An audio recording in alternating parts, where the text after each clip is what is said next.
Welcome to our first ever YouTube video. In this series, we're going to be interviewing different watch dealers and collectors with their insane vintage watch collections. I thought it was only fitting for the first episode to interview my brother, Danny, with his insane and unseen vintage watch collection. Ultimately, I ended up trading 5-6 watches toward this watch with cash. When David went to the Piaget store, they just looked at it in shock. The staff there, they're not trained to see this stuff. We are talking about everything in between art, fashion. Most importantly, I like that Ralph Lauren took a crack at something so difficult.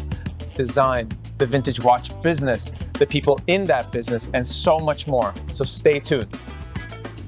So Danny, what's your earliest memory of anything watch related? Because when I think about my earliest memory with you, I remember the time that I got banned from Century 21, and this is actually a funny story. Yeah, that was a while ago. What was it? Well, you were like, well, how old are you? I think this 8, was like 9, 10? Yeah, I think this was over 10 You were years like ago. a kid. Definitely over 10 years ago. It was a while ago, yeah. Yeah, I remember you were trying to buy that first US Polo Assassin gold-plated watch. Yeah, I remember that thing. We found it in the watch section of Century 21, and I remember the gold buckle, the little tang, was missing on one of them, and you asked the sales associate, and she was actually the manager, you asked her, can we take it off this watch and put on this? And you tried doing it, you couldn't figure it out. She was not helpful. So then I did it, and I figured it out. We paid for it, and as we're paying and leaving, right when we left, 2 security guards are like, come with us. And I'm like, okay. Wow. That was a while ago. Yeah, and then they took us to the room, and they said,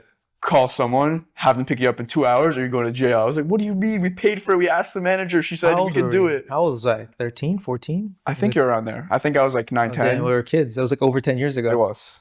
Yeah, that was definitely my first and earliest memory, anything watch related with you. So that's crazy. That's so long. Yeah.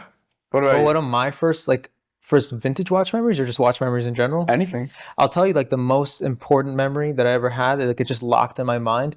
And I've spoken about this like many times, about that little Croton, even though it's like, it wasn't the most valuable watch, but at Babosh, our grandpa's garage sale, he needed help clearing out his garage. He said we got a lot of garbage to get rid of. Yeah. And we sold some watches that day. We sold, like, among other things. And this was like that little watch. It's probably worth like $50-$60. Yeah. But it was just so old. I remember the acrylic was so fat. It was scratched up. It was so unwearable. Yeah. But I looked at it, I'm like, this thing is so old. This thing is like as old as Babosh. Yeah. And it was just crazy because he's like, oh, get rid of it. It's junk. And I'm like, let's keep it. He's like, no, what do you need? It's old, started, whatever. It's garbage. But I'm like, let's keep it. And I wasn't really into vintage watches at the time. I was more into watches in general. But as a kid, it was more for artificial reasons, admittedly. Yeah. But looking back, that was kind of the birth of my vintage watch journey.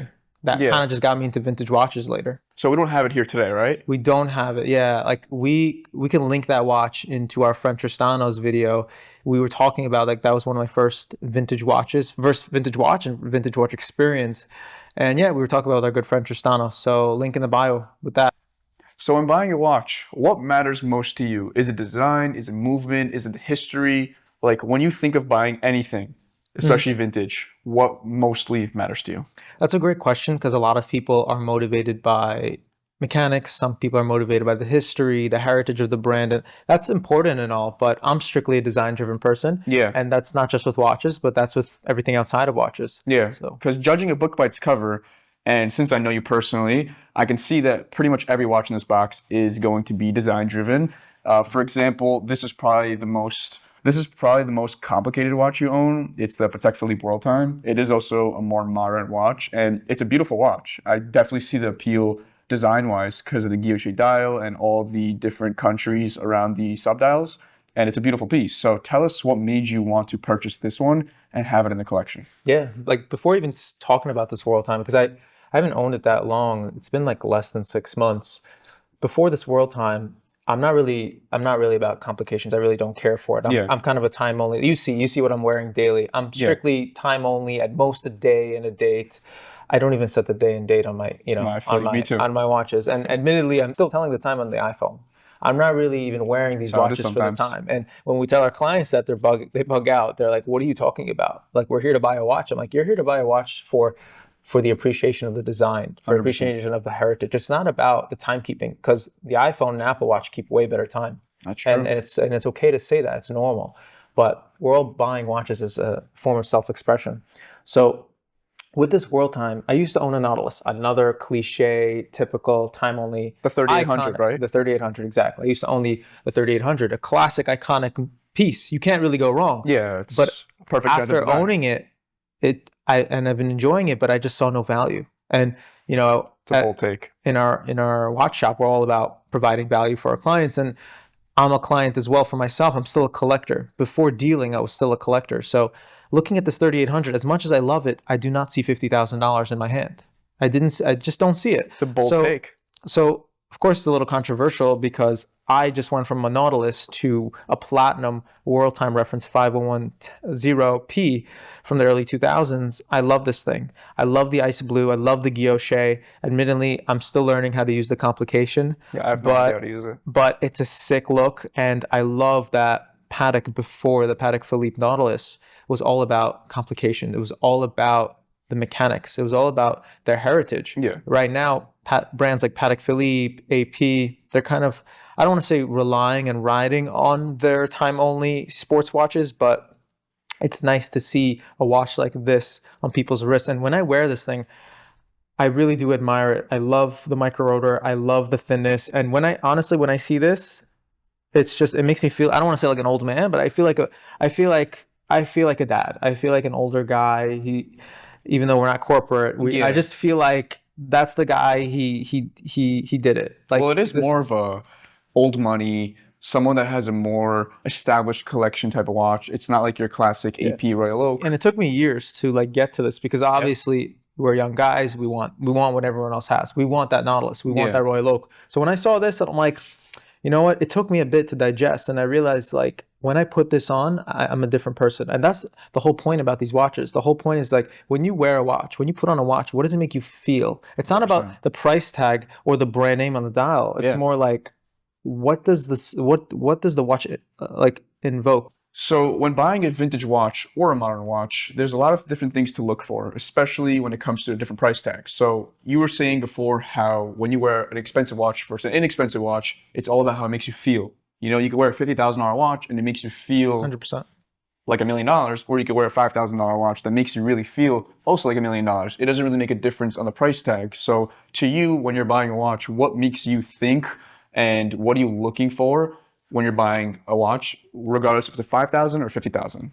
So it's a combination of a lot of things. It's all about branding, and I hate to say it's just branding and marketing because quality and brand heritage and mechanics do play a role into watchmaking with what makes a $5,000 watch versus a $50,000 watch. Because you know, we spoke about this before. There are $5,000 Cartier tanks and there's $50,000 Cartier tanks. Yeah. Why? What's with that? A lot of it is marketing and a lot of it is demand. But let's say with vintage in specifics, because mass market with modern, there's a lot more moving parts. With vintage, it's all about the collectors. Like who's moving these markets? You get enough collectors to care about something and they can move a whole market. They can make a $30,000 watch $60,000. And that's quite impressive. It's insane to see how the market has changed and how many more buyers and sellers are in this community post-COVID. It's great to see.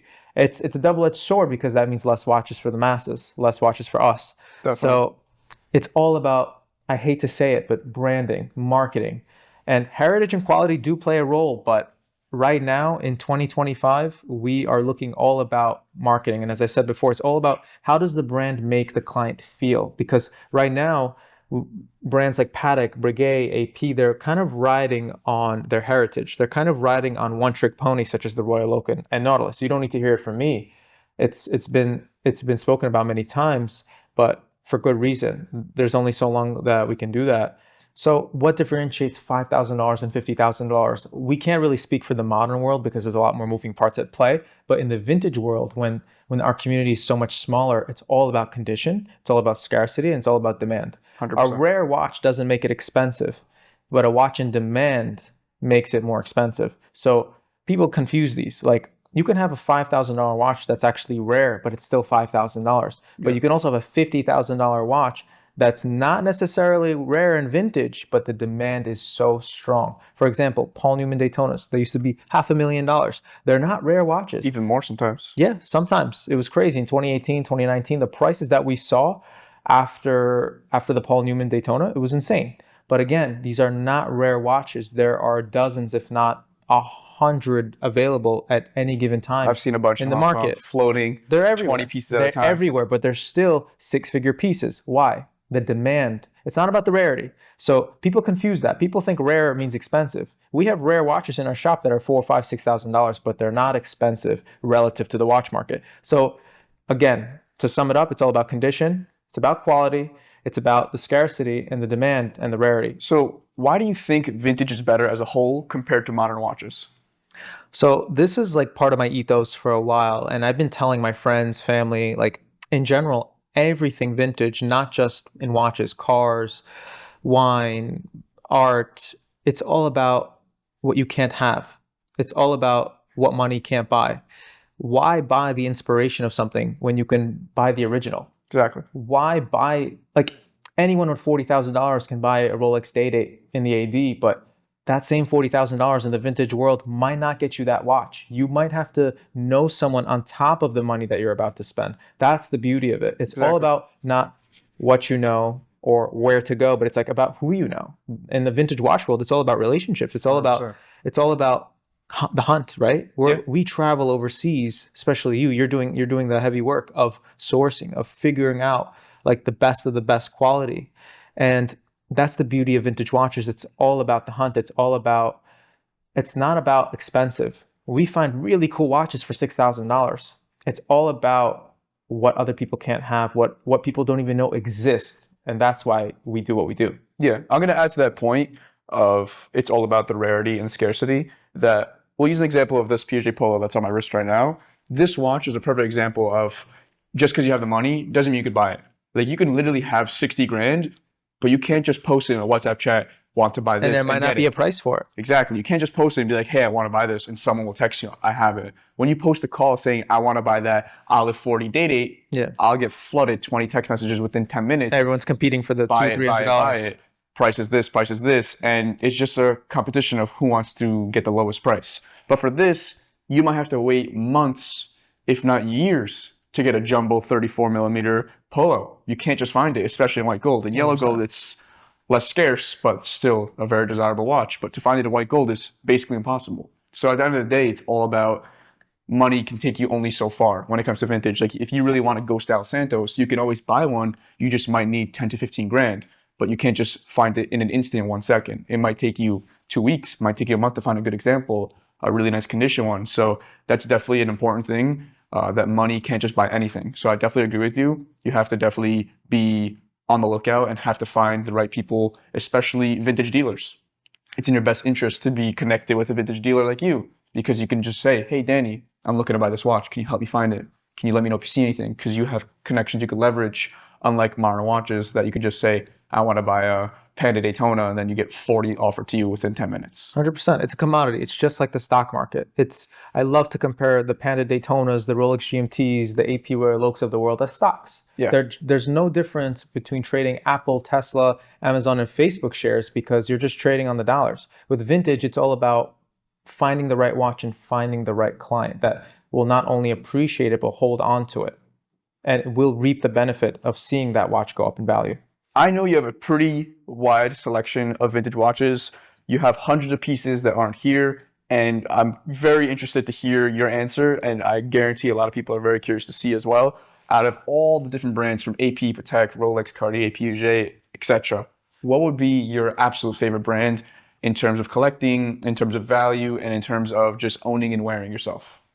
It's a great question. I get this question asked all the time, and it's a brand that I don't even wear that often, but it's a brand that I admire from afar. Again, I own a lot of them, but I don't wear them daily because they are very specific pieces.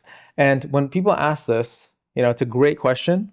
It's also like picking like your favorite child. It's like picking you don't like it when I say this, but it's like picking a finger off your wrist. We all have a favorite finger and a favorite child. You kind of need all your fingers, the same way how watch collectors need all their watches. So, but my favorite brand has to be Piaget. I just admire their design. It's a little different. Their vintage catalog is just so impressive, and it's so endless. The amount of combinations, although they weren't the first to do stone dials, they were. I would say it's not about who did it first, but it's like who did it right. Who did it the best? Who commercialized it? And in my opinion, Piaget did commercialize the concept of the integrated gold watch to the masses, at least in the US. And we love to see like older guys and gals come to our shop and look at our product and be like, I can't believe this is back. I can't believe, because I remember in the 80s, you know, the greed is good, the Gordon Gekko era, you know, it was all about money. And it's crazy to see their reactions like, wow, 40 years later, kids your age are wearing these watches. And who would have thought? Yeah, who would have thought? And we love to see it back. And because I was you know, David, you and I were enjoying these watches before all this was happening. And I really, you know, like, for example, like I got a bunch over here. Like I love like these tanks. And although they are not the most practical, it's more, you know, they're formal watches, as, you know, Italians love to say. It's all about the design, nothing to do with the movement. Like, this is beautiful. Yeah, K-shapes, different dial colors.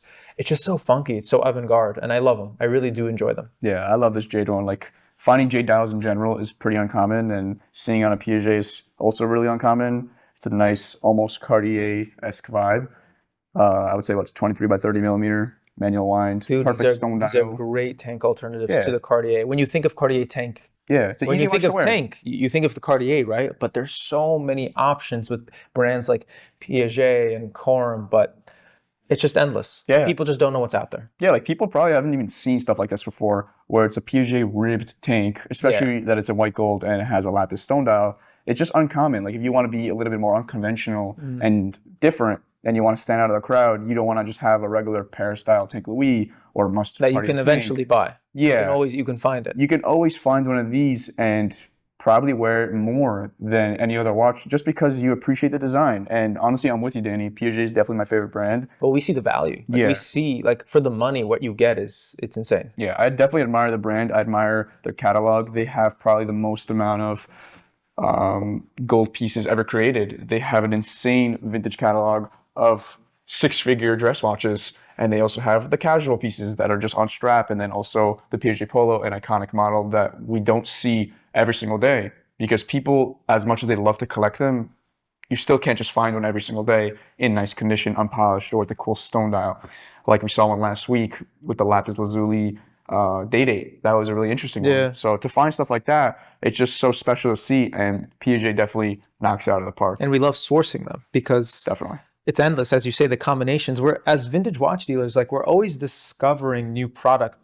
It's not with modern where you know every product in the modern, you know, in the current production line. With vintage, if you don't have access to old catalogs from the 70s, 80s, and 90s, it's a free-for-all. It's a wild west. We're constantly sourcing, and we're looking at watches, always questioning, like, is this authentic? Is this real? Did Piaget really make this? That's the beauty of it. Like it's the Polo so we cool. did this week, that two-tone 7131 with factory diamonds. Say the story. Yeah, so we were overseas literally last week. We went to Hong Kong. I took Danny for the first time, and we found an insane factory diamond Piaget Polo with white gold and yellow gold diamond gadroons. An insane piece, unpolished condition. Unfortunately, it was short, so we do have a really good client that would like to buy it. So we just sent it out to Switzerland so they can create some more links for us. Hopefully we get it back in under a year.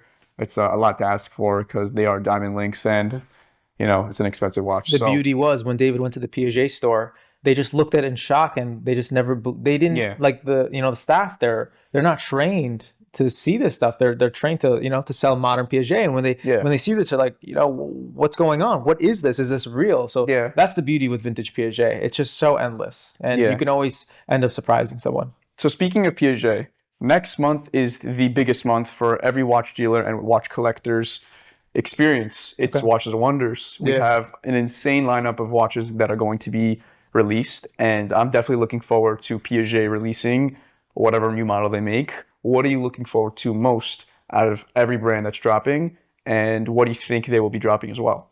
2024 was definitely the year of Piaget, and in 2025 will be no different. We can definitely see Piaget riding the wave, and it's so nice to see they finally acknowledge their client base, the true collectors of Piaget with the Polo 79.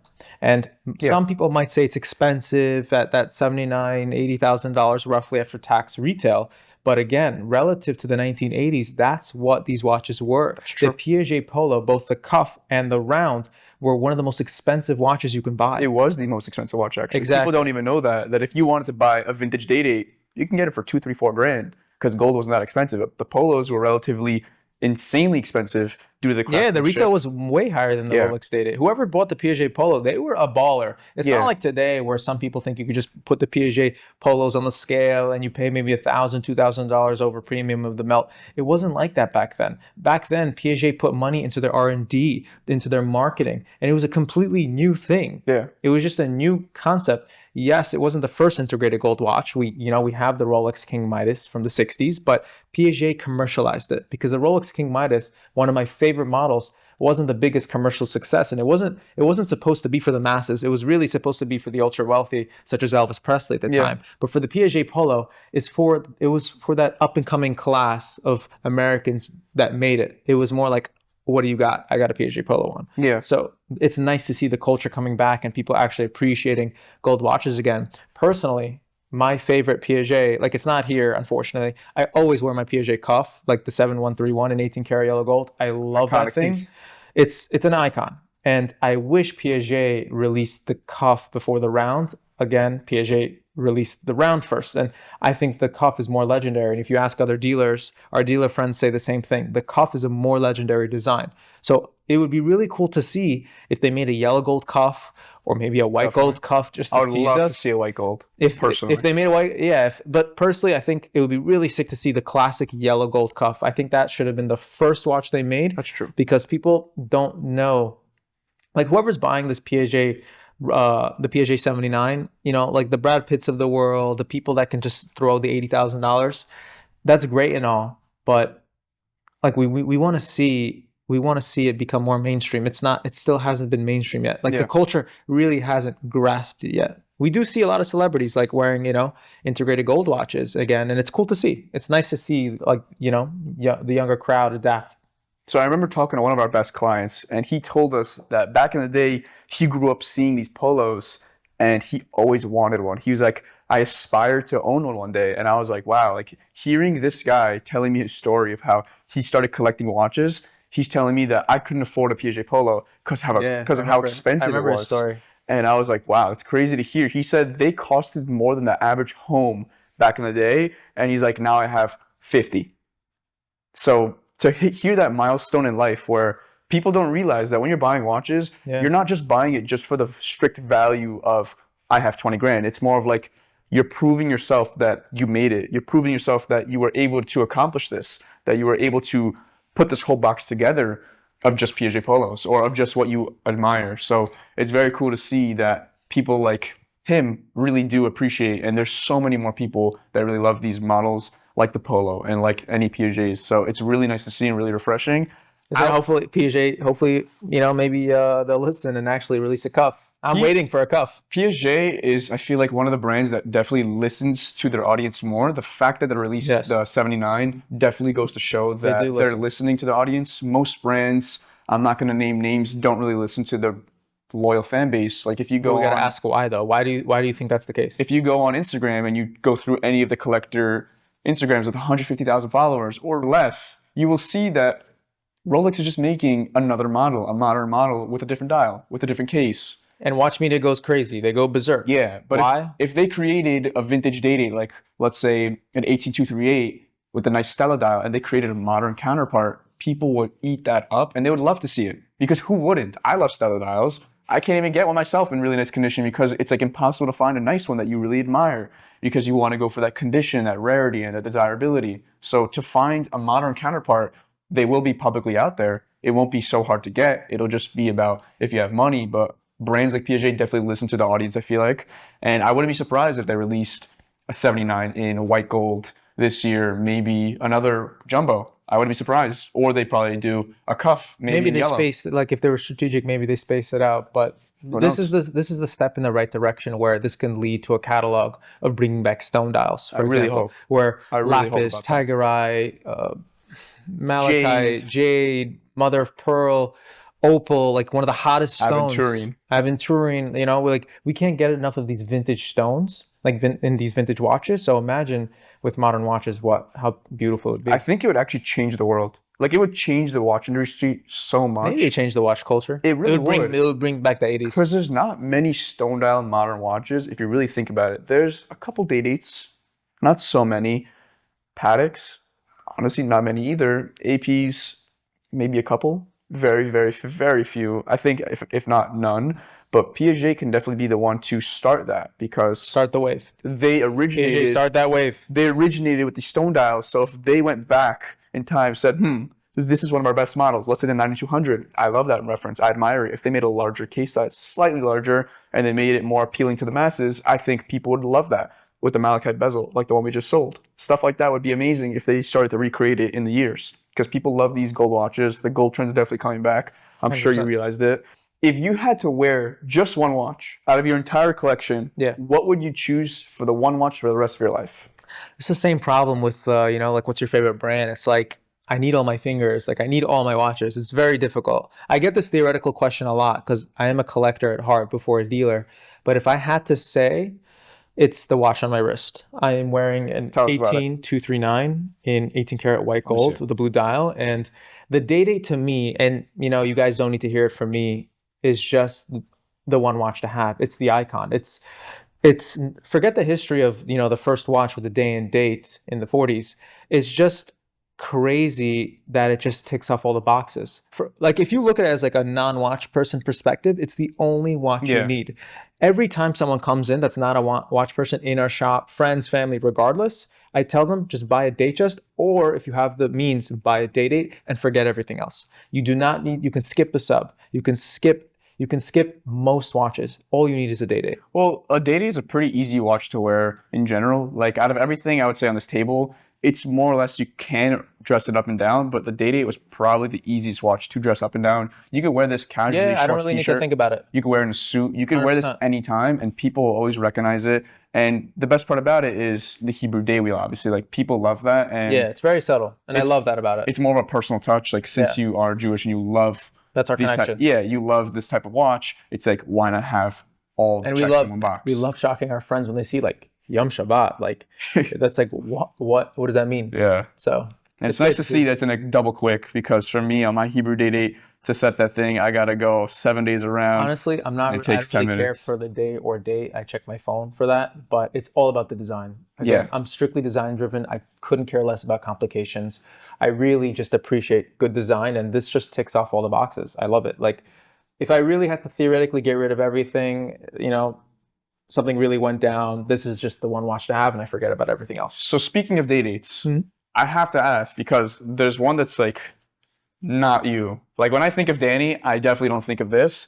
This is a factory gem set Day-Date, and besides being platinum, not white gold, and super heavy, it's also a 36. So it's a very untraditional and unconventional model.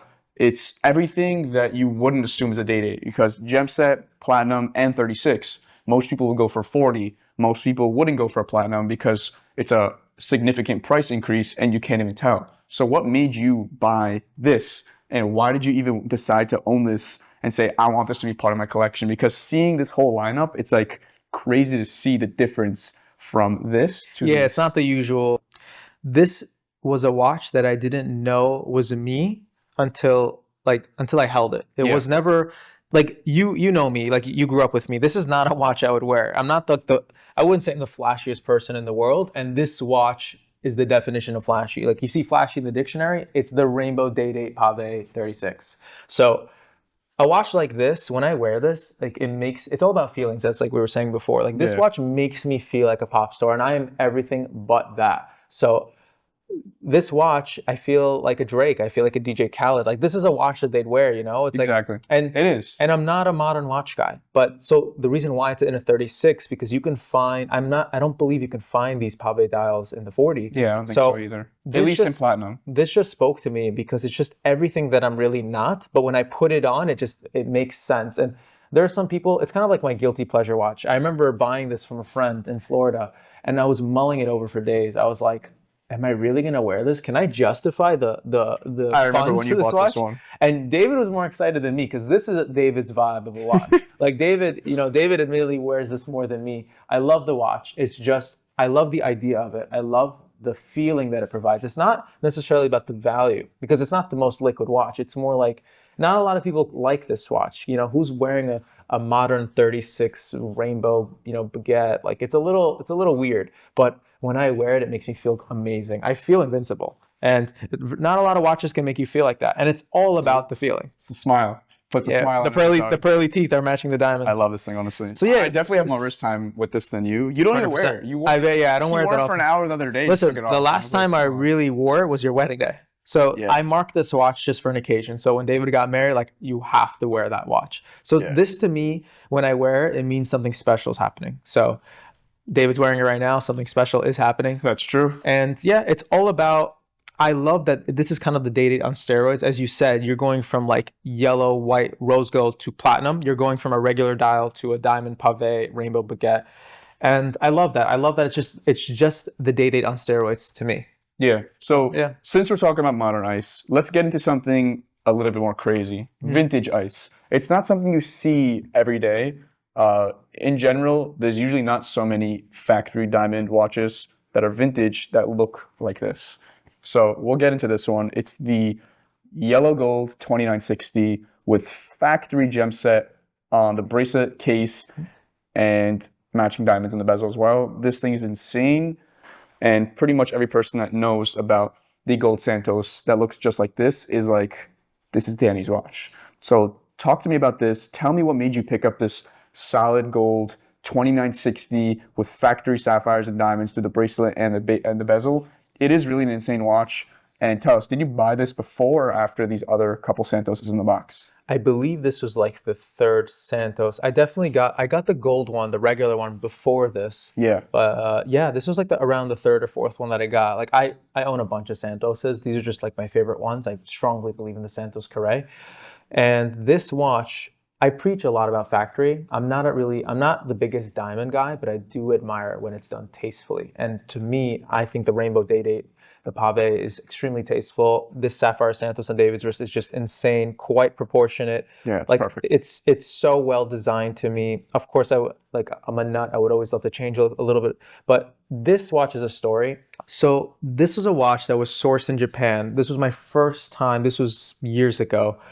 We never really traveled, internationally, let alone Asia, to just hunt watches. And it was such an insane experience. I remember the show was massive. People are in and out, not that much English, a lot of communication with just the calculator back and forth. Oh, I've been there. And I see this watch in a window. The thing is with these shows, like they treat watches kind of like fruit. It's kind of like a bazaar where everything's just laid out. And I look at this thing and I'm like, what am I looking at? Yeah, like, is this? Crazy. I was questioning the authenticity. I was like, is this real?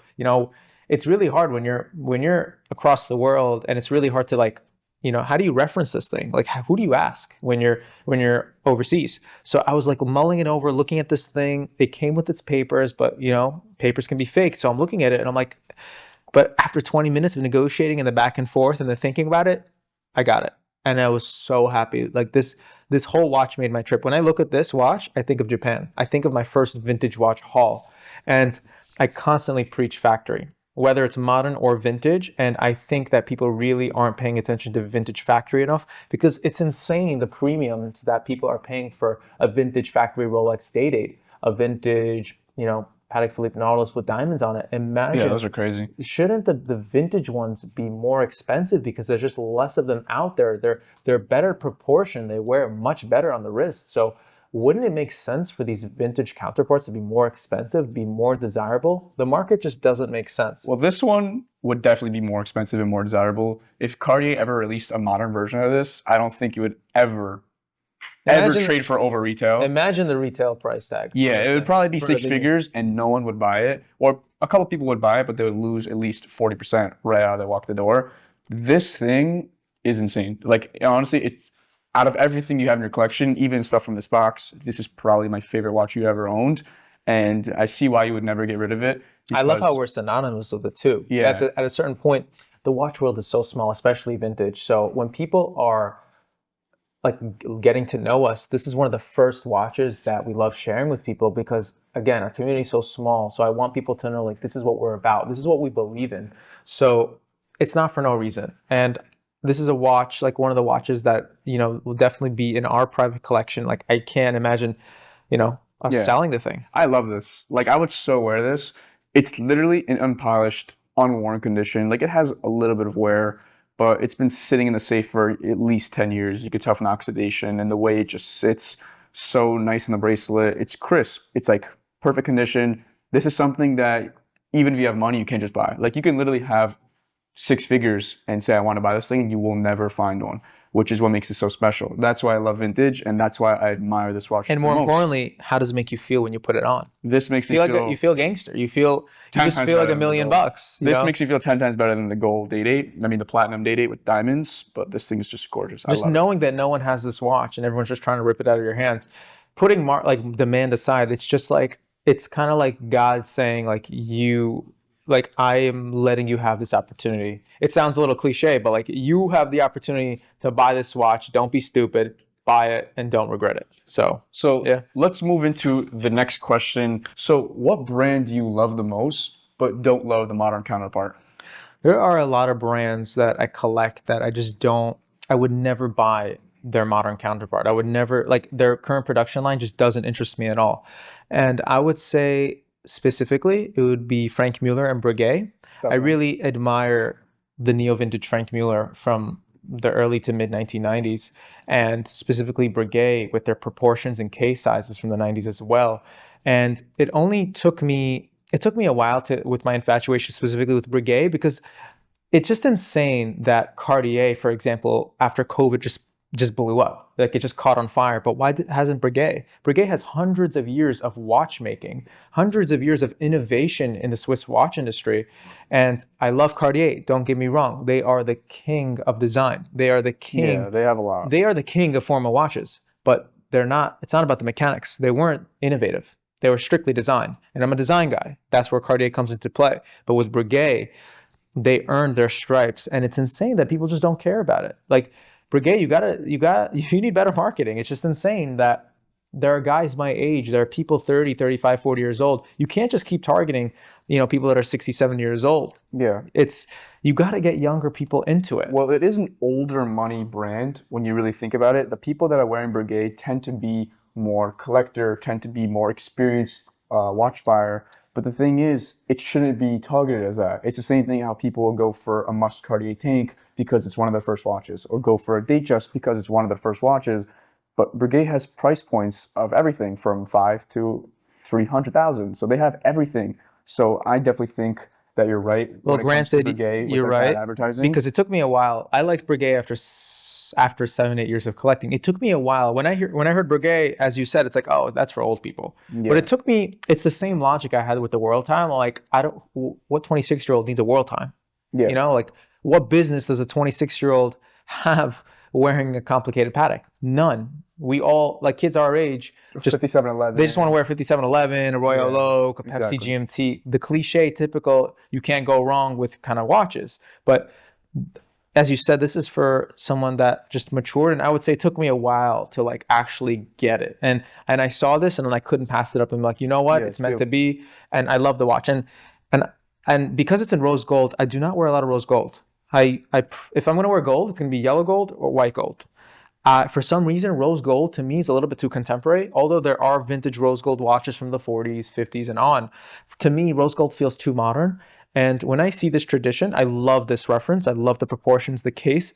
I believe that it should be in rose gold because of how it's just such a pop. And it's so, even though it's from the 90s, it's not that old. It's so, I want to say modern, because it's very modern looking. It's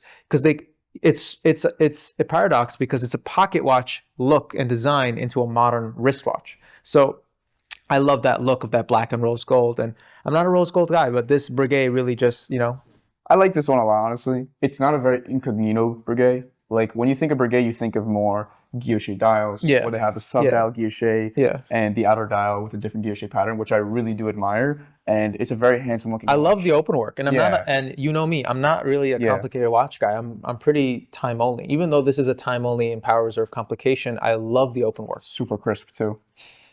Are we gonna do one of those? Yeah, this is nice. The John Mayer. I love this one. The crunchy teeth. Yeah, so it's nice to see. It is a classic. Breguet is pretty much known for their coin edge bezel, for the beautiful guilloche dials, very complicated watches, and also extremely plain watches, which is why we love Breguet. It's a pretty 100%. Easy watch to wear. Couldn't recommend them enough. I strongly recommend them over any entry-level Cartier, and I'm going to get a lot of slack for that. Half of this box is Cartier, but look into Breguet. strongly recommend it. Yeah, Breguet definitely has a lot of cool stuff. So let's get into the next question, which I really am curious to know. What would you say is the most sentimental watch to you out of everything you own? The most sentimental watch? Let's see. Again with the finger asking question. Which child's my favorite? Which finger's my favorite? I have a favorite finger. I'm sure you do. But the most sentimental watch I would say is the Sapphire Santos. Really? And I'm here on camera to say that I'm giving this to you. No. Yeah. Sorry. I am lying. I am lying. You think no, but we're still sharing it. We're sharing it. But to be honest, this is not my sentiment. This is not the most sentimental watch to me. As beautiful as it is, and it's more of just a watch of memory, but it's not the most sentimental. The most sentimental watch. Take this. And it's not even. I don't want it anymore. You don't want it? No. Okay, I'll find someone who'll want it. But the most sentimental watch, it's not a watch that we own directly, but it's our father's watch. He has a Franck Muller in rose gold with a black sunburst. It's called the Sunset Collection. So with a black sunburst style, Arabic numerals, great proportions. It's kind of a similar case shape to this guy. So growing up, when I was getting into watches at 14, 15, 16, I remember looking at Pop's watch, and it just didn't do much for me because I was just getting into it. Yeah. Before I got into watches, it was like, wow, a gold watch. I was like, and I was thinking a lot of kids, especially guys, when they see their dad, like, it's very important what their dad wore growing up because when I saw Pop wear that watch when he went to a wedding or he had an occasion, and this was a watch he didn't even buy for himself. He got as a gift from his brothers. And he wasn't a watch guy either. He's still not a watch guy. He literally never wears watches. Yeah, he doesn't wear watches. He looks at our box of watches and it just doesn't do it for him. But when he wore this watch, it was just like, this is what a man should wear. Like, this is the watch that a man, like a hardworking man, wore. And our father's like one of the hardest working guys that we know. Like, we know we'll never work as hard as him.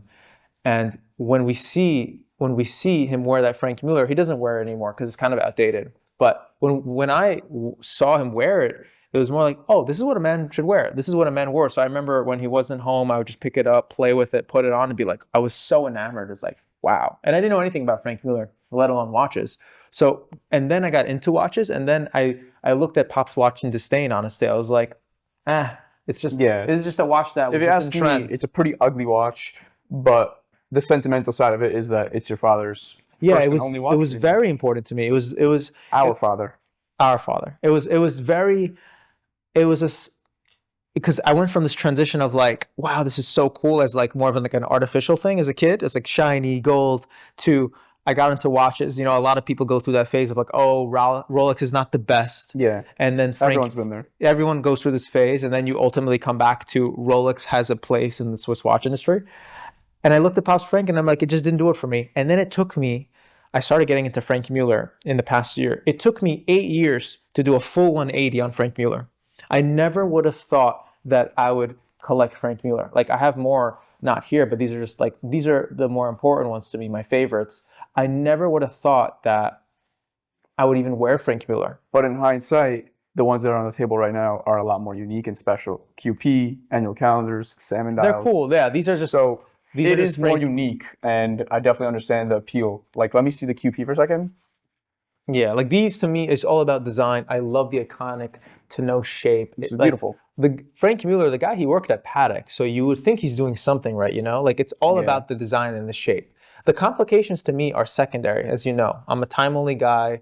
I actually prefer these in time-only. But this one, it's smaller in rose gold, and this is the same. These are the only two rose gold watches I really own. I don't really own rose gold. This to me, when I see this, I just think of like Franck Muller doing something right in the 1990s. To me, this is a well-proportioned, and like this. It's smaller than this one, right? Yes, it's smaller. Yeah, I like that size. This is very subtle. It wears more like a Cartier tank. This is strictly a dress watch. It doesn't get a lot of wrist time, but when I do wear it, it reminds me of like Franck Muller doing something right. It's all about the proportion. It's all about the beauty of the design. And I think Franck Muller did something right. And it's so cool. Like, I see this as art. It's so cool to see someone get inspiration working from the biggest brand in the world and making something of their own. There's no shame in that. There's no shame of creating your own icon. Franck Muller created the tonneau case before RM commercialized it, and it blew up all over the world. So to me, Franck Muller is a sleeper brand. A lot of my friends strongly disagree with me, and I totally understand that. But I couldn't recommend Franck Muller enough for the people that kind of just went through a lot of watch hoops. Like this, this took me 8 years. It took me 8 years to look at this and be like, damn, that's just so cool. But I don't recommend this to everybody. They're beautiful, but it's not for everybody. But it's also because I have that connection with our father's Franck Muller. It was very important to me. But as a movement guy, if you do prefer complications and things that are just not time only, I would say one of the best bangs for your buck is Franck Muller. You can get a QP for an amazing price point. You can get a nice they're still well under $15,000. Yeah, you can get a really nice annual calendar with a nice case shape like that one. That's a perfect case if you ask me. Like, I really it's a like great that dress size. watch. This is also a great size. I would say even the smaller one looks perfect. And there's a lot of people that do start to pay attention to them now. And I definitely think that they will start being more mainstream. Who knows where the brand goes? Because I personally I couldn't care less for Franck Muller's current production line. I agree. This is all about, like, to me, this reminds me of that Daniel Roth era of like just watchmakers like really thinking about objective good design. Like what is the right proportion for people's wrists? What is the right size? What is the right case size? Like the dial. So I remember when we were in Hong Kong last week that there were a couple dealers only selling Franck Muller, and they had a whole table. Yeah, it's crazy. I never saw a table like that. Yeah, and the thing is, people weren't really buying them. And when I looked at one, because I was just curious to see a Crazy Hours. I actually like the vintage, the neo vintage Crazy Hours. It's pretty unique.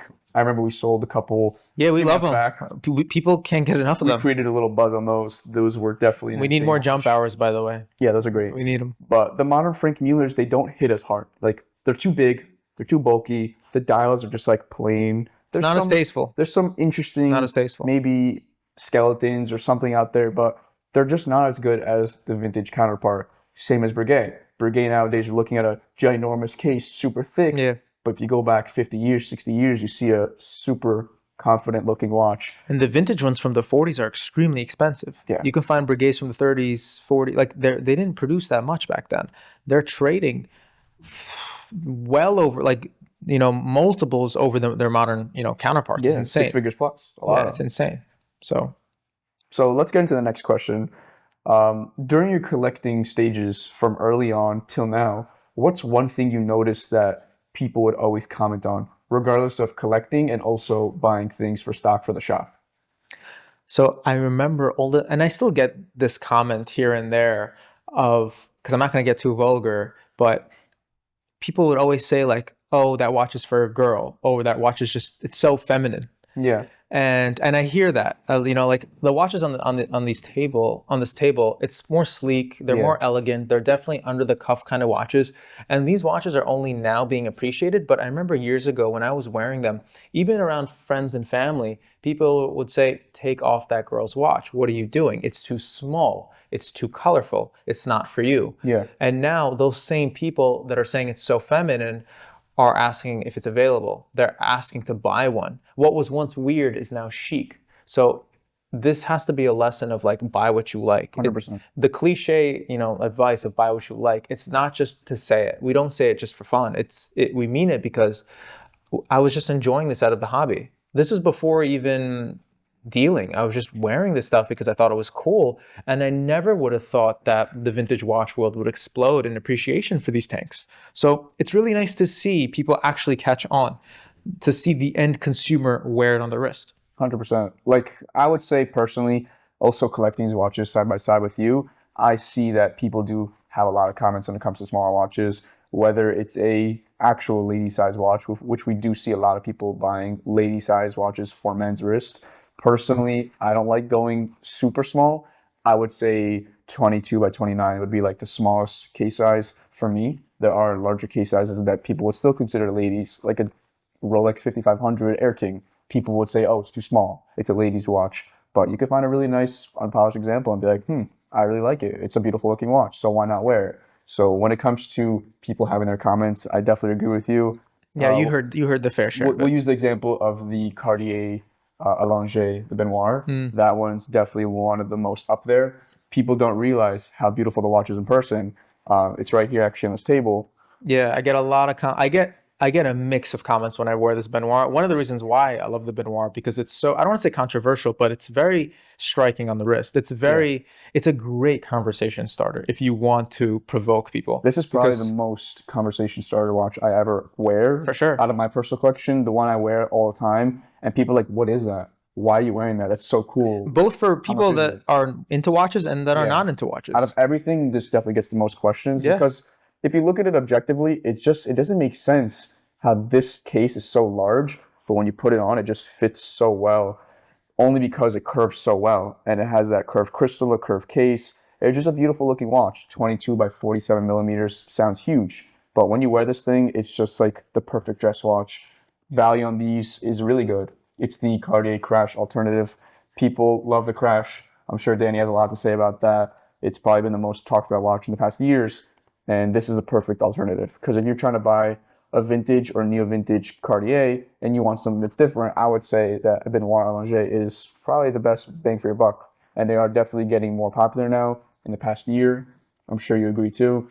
We have a really cool one that we haven't shown yet that we're definitely going to post up sometime soon, if it doesn't go to a private collector first. But it's kind of insane how the Cartier Crash market is still like, it's still, what's the word? I don't want to say sustainable, because it just doesn't make sense. I hear all types of opinions that the Cartier Crash should be a $250,000 watch, a $300,000 watch, but what are you really getting? But it just goes to show how strong design is, and that's why I'm such a strong advocate for collecting forma watches, design watches, because the Cartier Crash has such a strong hold on not only the vintage watch community, but fashion people, design people, art people. It's not about the watch. It's all about what the watch represents. You know, I don't want to open a can of worms where what came first, the chicken or the egg of, you know, I want to compare, you know, the Cartier Crash with Salvador Dali's Persistence of Memory in 1931 with the melting clock, a legendary painting that can be seen in the MoMA. And I love going to the MoMA every few months just to see that painting, because it just goes to show how iconic design is. It's not just about watches, it's also about culture, because watches and art, I would argue, are ultimately the same. The boundary is very thin to me. Obviously, a lot of art collectors, a lot of artists, they might be into watches, but they don't see watches as art. They see it as just another collectible. But to me, as someone who admires art from a distance, I wouldn't even call myself an amateur, just an admirer from a distance of just enjoying beautiful art. To me, watches are no different. Watches are an expression. The same way how collectors have art on the wall, a watch on your wrist is that art on the wall. But for us, and to me, I think it's extremely important to preserve. 100%. Watch collecting, it's the same way how art has been treated, how the art collectible category in auction houses, it's the biggest category in the world for auction houses and the most profitable. So I believe that watches should be no different. Watches, especially the formal watches that we see on this table, should be treated with such high regard in terms of design. It's important. It's very important to maintain this. And again, specifically with the Baignoire, I strongly believe in the value, because again, what are you getting with the Crash when you can have the original Crash design, the Baignoire? Again, don't get me wrong, it's a really hard watch to wear. It's not for everybody, and it took me a while to actually appreciate this watch, because we have a story with this watch. Yeah. So our good friend Paul, he asked us, David, source me rose gold Baignoire. And I asked him, what's with you? Like, this was before the hype. And they were expensive at the time still. Like, relatively. Listen, he got a great deal. But relatively to the watch collecting community, it's like paying 10 to 15 grand for this at the time. It's like, you can just get a Tank Louis. Yeah, you can get a more conventional watch for less money. So why would you go for the more avant-garde, chic kind of? 5 to 10 grand over is this oval-shaped Cartier, also solid gold. And he got a great deal. I want to super cheap. I want to pay him. I want to pay him much more than what he bought it for from us. Yeah, and we can't get enough of these. Exactly, we can't get enough of these, and I love that people are appreciating this stuff. And when he got this, we sourced this watch for him, I was wearing it. I'm like, this just doesn't do it for me. It's the term Baignoire Allongé, elongated bathtub. Is elongated bathtub. And when you see it, it really is, an elongated bathtub. And it's not for the faint of heart. I love wearing this watch when I want to provoke a conversation. And I want to thank our friend Paul for introducing this to us, because Yeah, it's beautiful. it's just, it's a watch that you don't expect. Speaking of Cartier design, we have something that's extremely unique. It's not something you see very often. I would say this is definitely a watch that a true collector would buy, not a first-time buyer. I really like it. It's definitely something that most people wouldn't like, and I see why, but I understand why Danny prefers to own this in his collection. And I would say there's a lot of different reasons you might have bought this for. And before I let you speak about it, I just want to say that there's a lot of different celebrities and collectors out there that post these types of watches. Like, let's say the Baignoire. We recently sold one through a friend, and a rapper bought it. People start seeing that, and they're like, damn, the Baignoire is such a cool watch. People like Tyler, the Creator, they might purchase a watch like this. A true Cartier collector. Yeah, he has all these. He has all the different shapes and sizes and colors. He had these before it was even a thing. Exactly. Yeah. So people like him, where you wouldn't assume a rapper would be someone that actually appreciates vintage watches like this. And it's pretty cool to see, because he understood and he valued it more than pretty much anyone. And his collection is definitely probably 10x'd in terms of value. And this is probably one of the most unique ones out of the box, especially when it comes to Cartier and especially when it comes to design and fashion. I would say it's definitely a fashion and design-driven watch, especially with that enamel bezel. So tell me, what made you purchase this? Why do you have it? And do you enjoy wearing it like any more than the Baignoire, or would you say it's even? So this invokes a different feeling for me. This is all about Art Deco. I don't have a lot of, I'm not a 1930s, 40s, 50s kind of watch guy. Most of my watches that I do wear day to day are between the 70s to the 90s. That's my bread and butter for my personal collecting. So this watch is from the 1980s, but when I look at it, this gives me a Great Gatsby era. This gives me, bullish. America was great. America was making money. It's just beautiful design, because this design with the bullet lugs, the blue enamel bezel, very Art Deco. But it's especially with that small dial. But it's from the 1980s. When I saw this watch and I was less educated about it, I thought, oh wow, this is a really old Cartier. This looks older. This looks really old. And then I realized, and someone told me this is an 80s watch. I'm like, Cartier made a watch in the 80s to make it look like it was made in the 40s. And I'm thinking, did Cartier think about like the appreciation of like vintage design? Did they go back into like some old catalog? I think so, honestly. So it's just crazy. This doesn't look like it's from the 1980s, right? Not at all. It looks very Art Deco. And I admire that. I love that, because I'm not I admire things from a distance, and Art Deco is no different. Like I appreciate, it was such an interesting era with watches, with art, with culture. And this reminds me of that. And believe it or not, who would have thought that a contemporary, modern rapper like Tyler, the Creator, would influence a vintage watch collector / dealer like me? I never would have thought that I would see in my feed in 2023, 2024, when Tyler, the Creator, he did that iconic over the water, like just Cartier, Cartier, Cartier. And this was one of the watches. And I'm like, what is that? Like, what is he wearing? Yeah.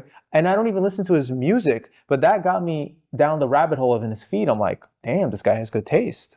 He really does. This guy has great taste for someone. He might not be known in the vintage watch world, or watch world rather, in general. So it's just crazy to see someone actually pursue an interest before it was cool. And I don't even know if he thinks, like, he's probably aware that it blew up now. Yeah. But he was wearing this before it even mattered. So because of him, I started looking into this, and I really do appreciate that. And it's not about the music. It's not about, I like that I see a rapper of today, someone our age, appreciate good design. So thank you, Tyler. And it's pretty uncommon to see people, celebrities, rappers wearing stuff like this. And at the end of the day, like, Playboi Carti wore a mini AP Cobra recently, and we start getting more text messages. Hey, do you have this? And we realize what it comes from. So people do really get inspired by celebrities. There really is a lot of overlap when it comes to celebrities, fashion, and watches, and the average consumer. Like, I personally love most of the watches in this box before any celebrities wore it, because it's just a special piece. It's something that you won't see often. And then a celebrity will post a King Midas, and now everyone's asking for it, everyone wants to buy it, and they're all willing to pay 5-10 grand over. But it's like, now what? Like, you just Where were you? You increased the hype, and you made it like, wow, everyone needs a King Midas, but it's more like, it's supposed to be for the collectors. It's supposed to be for the people that enjoy and appreciate But new people getting exposed and wanting to buy it is fine. It's a double-edged sword. It's just when celebrities post it or artificially goes up in value, it's more of like, damn, you know, the people that really do appreciate it, the people that weren't exposed to it yet that would appreciate it, have to pay a significant premium. For example, on the Go Santos and Burgundy Santos, these are watches you could have picked up for 4x the value less than today, you know, just because there was a crazy hype on it recently. I remember years ago, like, and one of these I picked up on 47th Street from a dealer who just didn't care less about it. It was all about them making their 10%. And I looked at this watch, I'm like, this watch has to be way worth more than I paid. And it's not about like the financials, because a lot of watches exploded in the past few years. I look at this watch, and now they're trading, let's say, at $10, $11, $12, $13,000 and on. And objectively, I'm not sure if that's worth the value. But if we see people paying that, it's kind of insane. That means, where's the market going? Is Cartier not paying attention to their vintage watch market? Because that means more opportunity for brands like Cartier, Piaget, Franck Muller to go back to their catalogs and pull out great design. Like, I love the Go Santos and Burgundy. A lot of people say it's overrated, and I do kind of agree with that. I do, although I love the watches, I do agree that they are overrated, a little bit overpriced for a stainless steel watch. But to me, it's such a sharp design. I love the unpolished, like, I love the finishing. It's almost like, you know, this is Cartier's Royal Oak in a way. Yeah. So I love that they took the Santos Dumont in the early 1900s and they just made the Cartier Santos in the 1980s more commercial. It was a commercial success. That was the point of the Mustang Cartier, lineup. That was to get people into the hobby, into watch collecting, into not necessarily watch collecting, but into watches. You know, and it was okay. That's totally okay. So yeah. So speaking of fashion and artificial increasing in the market, I would say that this is probably the most irrelevant to the box because it's a Ralph Lauren. Like, this isn't a watch that it's a weird watch. Yeah, it's not a watch that you collect. Like, Ralph Lauren didn't really make any watches compared to all these other brands. But to see something like this with this classic, almost Breguet look. Yeah, when I saw this, I thought it was a Breguet. A double guilloche dial with like a hobnail finished bezel. This is an expensive watch to create. Like, this wasn't cheap and the finishing is really nice. And it has like this sleek UFO type of case, but it's also pretty large. Like, I think it's almost like a dinner plate on the wrist. It really is, honestly. Like, I think this is a very unique watch and something that fashion brands didn't really make as often as they should have. Honestly, it really does remind me of Breguet. Even the hands. Look at the Breguet 100%. Hands. They got inspiration from Breguet. Like, this is a unique piece, and just tell us more about it. What made you buy it? Why do you like this one? And what's like so special about this that you appreciate more than any other watches? So this is a great example of what are you wearing on the wrist. This kind of reminds me of the Baignoire, even though the Baignoire is a more concrete example in the watch business, in the Swiss watchmaking industry. When you think of Ralph Lauren, you're not thinking of their watches. You're thinking of their old money lifestyle. And I'm not a clothing guy. You're the clothing guy here. You would speak for that. Ralph Lauren, they built a strong brand. They were really, I would say they were stronger back in the 70s and 80s. And now Ralph Lauren, with their Instagram and TikTok, they're building their momentum again as a brand, as an old money lifestyle brand, as vintage clothing are kind of getting back into style, Loro Piana, like that kind of vibe. So this watch, I would say, is from like the late 2000s, probably 2010. It's not that old. Really? And 2010? Yeah, it's not that old. It looks older. This is a watch that, this watch reminds me, and it's irrelevant that Ralph Lauren's on the dial. Any brand can be on this dial. To me, I can see Hermes on the dial. I can see Chanel on the dial. I can see Harry Winston, Van Cleef, and we're seeing Louis Vuitton making their own watches. Louis Vuitton has definitely made a lot of beautiful watches. They're gonna make. We're gonna see next month what's this watches and wonders. I wouldn't be surprised if they even step up more because 100%. They release some crazy stuff. All it takes is innovation, R&D, bright talent. You can really make something happen. Definitely. So it's not about Ralph Lauren. I couldn't care less really about Ralph Lauren. I don't even own Ralph Lauren clothes. I'm more of an admirer of the brand, what Ralph built, because he is known to be a collector. He has the most legendary. He's a great staff. He has people on his team. His car collection too. His car collection is out of this world. He is a collector, and it's cool to see someone as a collector. Everything's a reflection of his own taste, and that's very important when building a brand. So this to me is a moment where Ralph Lauren, the company said, we did it. We're moving on to lifestyle. We're moving on to the next step. What is the next step after clothing? To them, that meant a watch. And it could have meant anything. It could have meant furniture. It could have meant literally anything. Yeah. But for them, for their team, it meant a Ralph Lauren watch. And this thing is just so beautiful. I remember at first when I saw it, I'm like, oh, this thing is too big. But I learned, I love the proportions. I love the thinness. I love that it's a Breguet alternative. And most importantly, I like that Ralph Lauren took a crack at something so difficult. There's so many brands out there. There's so much R&D going on. Hermes, they make great watches. I have an Hermes skeleton that I love. And I'm not a fashion guy. I just like to see fashion companies take a step. I want to see them actually try. Not just the nonsense, Michael Kors on a, I'm not crapping on Michael Kors, but it's just a Michael Kors on a it's just cheap Chinese. It's a cheap Chinese watch. Yeah. So with a watch like this actually has attention to detail. Forget that it's gold, but there's objectively really cool design going into this, and anything could be on the style. So coincidentally, it's Ralph Lauren, and I love showing this to people. I want people to see that watches exist outside of Rolex, Cartier, Patek. There's more to it. I'm slowly learning with watches of Chanel and Hermes, and I love to see what they're creating. And it's really cool to see in 2025 what's really out there. So, yeah, honestly, I think this is a very underrated model. Like, looking at it more in my hands now, just seeing the finishing, because it's a perfect watch. Like, proportions. It's cool. It's really cool. Proportions are there, the dial's there, the bezel's there. Everything about it is just, it's put together very well. I admire it, actually. I think if Piaget even tried doing something like this, they wouldn't be able to accomplish it. The finishing is great. They really did pay attention.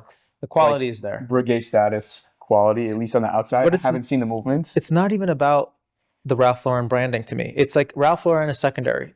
I like that a brand like RL took a crack at watchmaking. Yeah. They didn't just put their name on a dial like a lot of brands do. And I'm not going to mention names, but it takes balls to actually do this, and it costs money. So obviously it's not the biggest, there's how many collectors are really consuming these watches, but to me, I just think it's so cool to see a brand attempt to do it. So let's get into the next question. Mm-hmm. I'm assuming that this watch is probably your crown jewel of your collection in your collecting journey, because I remember when you first bought it, and I'm just curious to hear your answer. What is the one watch that you worked the hardest toward when it came down to your collecting journey? Because you have a lot of stuff and a lot of different price points, but I feel like there is definitely one that sticks out to you most when it came to like, I need this watch, and you worked so hard toward it. So what's that one piece you would say that really sticks out to you? So as you said, I am a watch lover. I appreciate watches of all price points. Like you see, like I love swatches. I believe in swatch. I have a dozen or so swatches. Like I can have a watch for $100 that provides the same amount of enjoyment to you when I put it on as a, and then compared to the Rainbow Date. It's just two different worlds. But I really do, like one of the watches that I would say I work the hardest towards, it's not about necessarily the money because I have more expensive watches in the collection. It's more like the circumstance of how, and the time in my dealing journey, how it happened. So that is the Rolex King Midas from the early 70s. This is like the big boy, the heavy bracelet. Like this thing is just a chunk of gold. You know what's crazy? It's also your birthday. It's numbered your birthday. Yeah, it's issued coincidentally. It's issued number 1015. And when I saw this watch, and I'm thinking like, damn, I have to have this watch. That was part of the reason why I had to have it. First, I admired the Midas collection. And this is when the Midas collection was just getting there. But then I saw my birthday in the back. I'm like, I kind of need this watch. Like I need to have this watch in the collection. Makes sense. And the problem is I told the dealer that I needed this watch, and that wasn't the best bargaining, negotiating tactic that I should have used. But ultimately, I ended up trading 5-6 watches toward this watch with cash. Like I had to take 5-6 personal watches. I remember I had like a Tudor.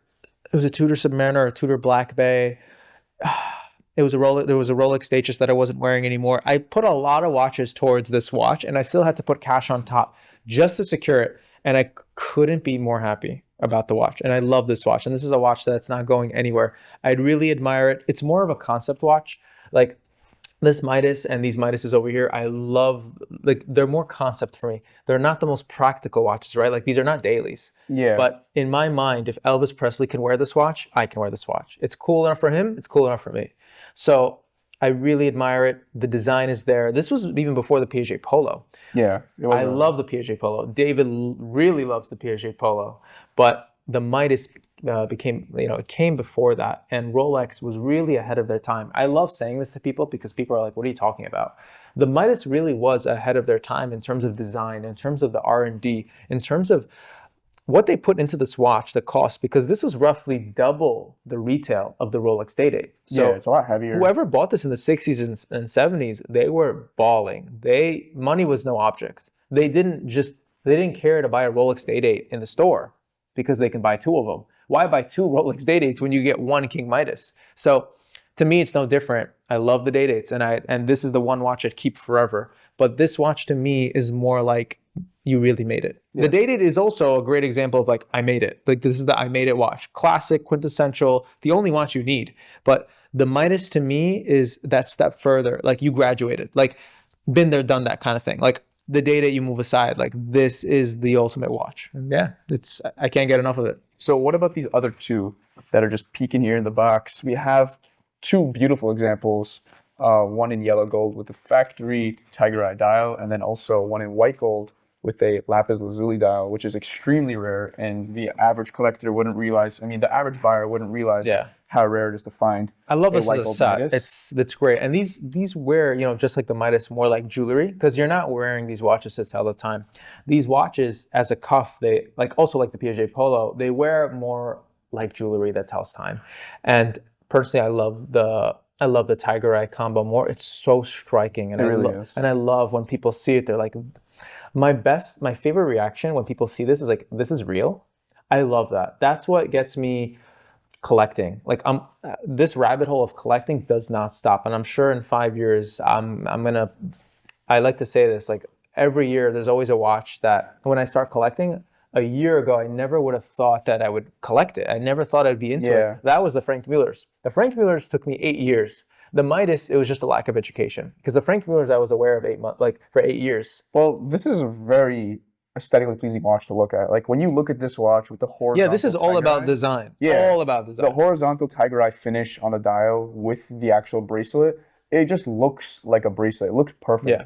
So I wouldn't be surprised if Piaget honestly released a modern version of this. Imagine they did a polo with a tiger eye. That'd be crazy. Because the dial with the horizontal stripes is honestly a perfect finish with the bracelet, and it looks beautiful. Like, side by side to a polo, like, you could literally just see it right now. Put a tiger eye horizontal dial onto this watch. How cool would that look in yellow? I love the finishing. I love how brutal it is, especially this one with this finishing.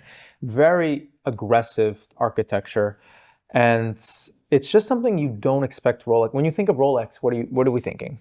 What are the classic references? Day-Date, 1803, 1601. Yeah, that's what I think about. That's what you think of. You're not thinking of the cuff. It's just like so bizarre. And again, not like, I think it's sick in the suit, but it's not like I wouldn't say it's a daily, but it's like when you want to make a statement, when you want to just show somebody like that you have something different, that you appreciate something different. This is a perfect example. It's also in mint condition. Like, that's unpolished. Yeah, I'm very grateful that I have this. This came from a great friend, and it's just the beauty with vintage collecting is that you never know what's going to strike you as pleasing until it hits you in the face, and this watch is no different. Would you say this is considered a hype watch, this exact model? The Midas? That's a good question, because I would say the Midas is still actually undervalued. Even though there has been more buzz in the past 6 months, people are still not catching on. I agree. I would say the same thing with the Piaget Polo. Yes, after the Polo 79 release, we sold 2 to 3 Piaget Polos a week, but then the hype kind of dipped down. It kind of calmed down. I don't want to say it fizzled out, but I don't want to say people got out into their senses, but people got past the hype, and it shouldn't be like that. Like, we're still seeing this. We're in this renaissance phase of watch collecting, and people buying watches that aren't Rolex, Patek, AP, and Cartier. We're seeing people getting into Piaget for the sake of, like, oh, this was cool. I saw it in my Instagram feed. Yeah, Like we get that a lot. Yeah, we get that all the time. We're like, I saw it was so cool. And we're getting people that are just they're kind of like been there, done that, and they want to try something else. And that's what we love. We love that people That's are what we're here for. randomly just seeing our Instagram post 100%. or an ad and say, wow, that's a really cool Piaget. That's a really cool watch. How do you pronounce it? 100%. Like, we have a lot of first-time buyers going for the classic Cartiers, Datejust, the lower-end models, simple watch. But, like, when you first pick up a gold watch, especially an integrated gold piece like a Polo, you're like, this is really interesting. Like, I like this look. I like the design. I like the architecture of the piece itself. And it's interesting to see, and especially on a watch like this. Like, I would say the Royal Oak is probably the most hyped watch of all time. Yeah. It's a classic Genta design. It's beautiful. It wears extremely nice. And I would say this is probably the least hyped AP you can get when it comes to the Royal Oak. Because to the average person, they wouldn't realize what watch this is. This is something extremely unique. And I'm going to explain it a little bit before. I love this watch. Because I remember the first time Danny showed this to me, it was actually a different version. Yes. With a different dial. And we were sitting there on the Shabbat table, and I'm like, Danny, let me see your watch, because I never saw it before. And I'm like, is this white gold? He's like, you got it. So in that moment, I realized that it's not just about the look. It's about the value to yourself. Because this can be 3-4 times the price of a stainless, but it's not about stainless steel. It's about you love the fact that you have a unique AP Royal Oak. This is a 33 millimeter, extremely rare Klein blue dial, white gold Royal Oak. I love this thing. Everyone's just gonna think it's steel. Yeah, and when I wear it, it's just a steel watch. And again, it's a hyped watch. This is like one of the most, I want to say, hyped watches in the collection. But when I wear it, like I always, my goal when collecting is how can I take something as hyped as the Royal Oak, as hyped as the Day-Date, and make it my own. It's all about making it your own. Yeah. You have to have, like, how many times can I see someone wear the same Pepsi GMT? No shade to your Pepsi GMT. Hey. It's a classic, but how many times can I see people wearing that? You got to make, especially with vintage, the beauty with vintage and why vintage is better is because you can make it your own. And it's not about the price. It's all about what you have in front of you and what you can make from it. Yeah. That's why vintage is better. I love, like I just to tie it in all together, the reason why vintage is better is because why go for the inspiration? Why go for, I don't want to say the copy, but the inspiration when you can get the original, when you can go back into history, you can go back in time to these iconic designs and figure it out and go for it. There's no shame in getting something that might be cheaper. And it's crazy in 2025, the market reversed where the vintage iterations are more expensive. It's crazy to see that people will casually go for a 5711 over a 3700 Patek, or to go for a modern rose gold perpetual calendar or any regular Royal Oak than going for a classic 5402. People don't want to go for the vintage counterpart because they admire the price point of a modern watch, where people see a modern rose gold 5711 and be like, yeah, that's 100K plus. But you can get a beautiful condition 3700 and it costs the same, if not more. And you get so much more out of it. And the thing is, when you wear something like this outside and it goes under the radar by everyone, but that 1 or 2 or 3 people recognize it, those right people, you feel better inside because you know that person that recognized it is someone that appreciates what you appreciate. But anyone that has a $100,000 watch that's a modern watch, no shame to you guys. I love $100,000 modern watches too. But at the end of the day, I would love one if someone wants to give me one. Yeah, but at the end of the day, it's all about, like, you just spent $100K and you're getting that recognition. You're fine with it. It's good. But to wear a $100,000, not saying that this is, but a $100,000 vintage watch, you're getting that feeling inside that no one really understands what it is. If you know, you know. But when that right person sees it, they see it. It's unlike a Palm Lumen Daytona, where it is $250,000 sometimes, and most people do know what it is. But for example, this watch is probably one of the rarest APs that you can get, being white gold 33 Klein blue dial. And I really admire this one, and I love that you have it in your collection. This is definitely a Danny piece, way over that Gemset Day-Date, but it is a great watch for you to own too. It's a good point. Yeah, so I'm glad you guys stayed to the end. If you enjoyed this video, please like, comment, and follow us. We really appreciate you tuning into this video. It means a lot to us. This is definitely a start of a new journey. We want to definitely provide more of this type of content for you guys. It really means a lot to us, and hopefully we can get some really nice collectors to come onto the future videos for us. We have a lot of people in mind already and a lot of people that are potentially interested. But if you have anyone that you think that would be cool to be on the segment, drop it in the comments below. We're interested in doing pretty much anyone that loves watches. So shoot us a DM on Instagram at Danny's Vintage Watches. And yeah, thank you so much for tuning in. Have a good day.